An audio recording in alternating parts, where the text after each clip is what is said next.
یہ کہانی شروع ہوتی ہے کشمیر کے گھنے جنگلات کی خوفناک کہانی۔ رات کی تاریکی ہر طرف چھائی ہوئی تھی۔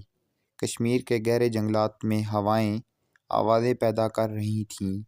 مقامی لوگوں کا کہنا تھا کہ یہ جنگلات صرف درختوں اور جانوروں کا گھر نہیں بلکہ یہاں کوئی پراسرار مخلوق بھی رہتی ہے جو رات کے وقت نکلتی ہے۔ ایک نوجوان لڑکا عمر جو قریبی گاؤں میں رہتا تھا اپنی ضد کے باعث ان جنگلات میں جانے کی تیاری کر رہا تھا۔ وہ اپنے دوستوں سے کہہ چکا تھا وہ ان کہانیوں پر یقین نہیں رکھتا اور خود دیکھنا چاہتا ہے کہ ان جنگلات میں کیا چھپا ہے۔ دوستوں نے بہت روکا مگر عمر کی ضد مزاج نے اسے اکیلا روانہ کر دیا۔ عمر نے ٹارچ اور ایک چھوٹا چاقو لیا اور جنگل میں داخل ہو گیا۔ ہر طرف خاموشی تھی، صرف پتوں کے ہلنے کی آواز نہیں بلکہ چھوٹے جانوروں کی آوازیں بھی سنائی دیتی تھیں۔ کچھ دیر چلنے کے بعد اسے لگا کہ اس کا کوئی چیز پیچھا کر رہی ہے۔ وہ رک کر پیچھے مڑ کر دیکھتا مگر وہاں کچھ نہیں ہوتا۔ اچانک اسے درختوں کے درمیان ایک عجیب سی حرکت محسوس ہوئی۔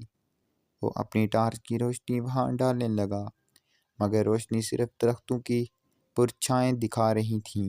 اچانک ایک خوفناک چیخ گونجی اور اس کے سامنے ایک مخلوق نمودار ہوئی۔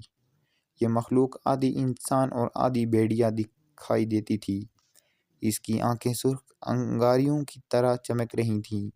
عمر کی سانسیں رک گئیں۔ وہ پلٹ کر بھاگنے لگا مگر جنگل کا راستہ الجھا ہوا تھا۔ وہ گرتا پڑتا بھاگ رہا تھا۔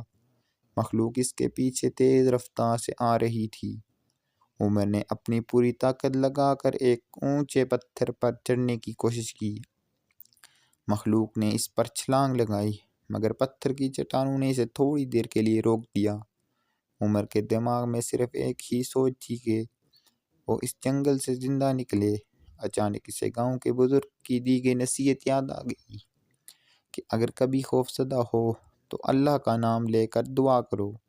عمر نے بلند آواز میں دعائیں پڑھنی شروع کر دیں۔ مخلوق ایک دم رک گئی اور جنگل کی گہرائیوں میں غائب ہو گئی۔ صبح ہونے تک عمر جنگل سے باہر نکل آیا۔ وہ بری طرح زخمی اور کانپ رہا تھا۔ گاؤں والوں نے اسے دیکھا تو حیرت اور خوف میں مبتلا ہو گئے۔ عمر نے انہیں سب کچھ بتایا اور گاؤں کے بزرگ نے کہا ہم نے تمہیں روکا تھا۔ یہ جنگلات صرف انسانوں کے لیے نہیں بلکہ یہاں کی مخلوقات صدیوں سے آباد ہے۔ اس کہانی کا سبق ہمیں یہ ملتا ہے عمر نے اس واقعے کے بعد کبھی جنگل کا رخ نہ کیا اور گاؤں کے لوگوں کو بھی خبردار کیا کہ وہ ان جنگلات کے قریب نہ جائیں۔ کیوں نہ کچھ راز ہمیشہ راز ہی رہنے چاہیے۔